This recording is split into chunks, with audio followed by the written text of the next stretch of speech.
بہت پرانی بات ہے۔ پہاڑوں اور دریاؤں کے درمیان ایک چھوٹا سا گاؤں تھا جہاں ایک غریب مگر نہایت مہربان لڑکا رہتا تھا۔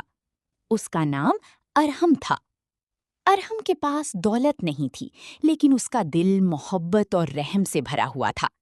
وہ ہر روز بوڑھے لوگوں کی مدد کرتا، زخمی پرندوں کو دانہ ڈالتا اور بھوکے لوگوں کے ساتھ اپنی روٹی بانٹ لیتا تھا۔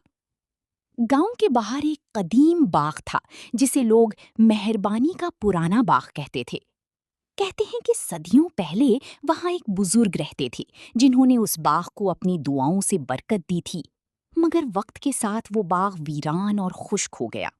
لوگ ڈرتے تھے کہ وہاں پراسرار طاقتیں ہیں، اس لیے کوئی اس طرف نہیں جاتا تھا۔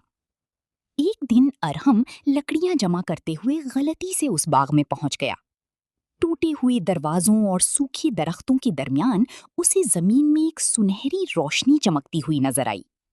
وہ قریب گیا تو دیکھا کہ مٹی میں ایک چھوٹا سا سنہری بیج دبا ہوا تھا۔ جیسے ہی اس نے بیج کو ہاتھ میں لیا، ہوا میں ایک نرم آواز گونجی، یہ مہربانی کا سنہری بیج ہے، اسے صرف وہی شخص پا سکتا ہے جس کا دل صاف ہو۔ ارہم حیران رہ گیا، مگر اس نے بیج کو احتیاط سے اپنی جیب میں رکھ لیا اور گھر واپس آ گیا۔ اس رات اسے خواب آیا۔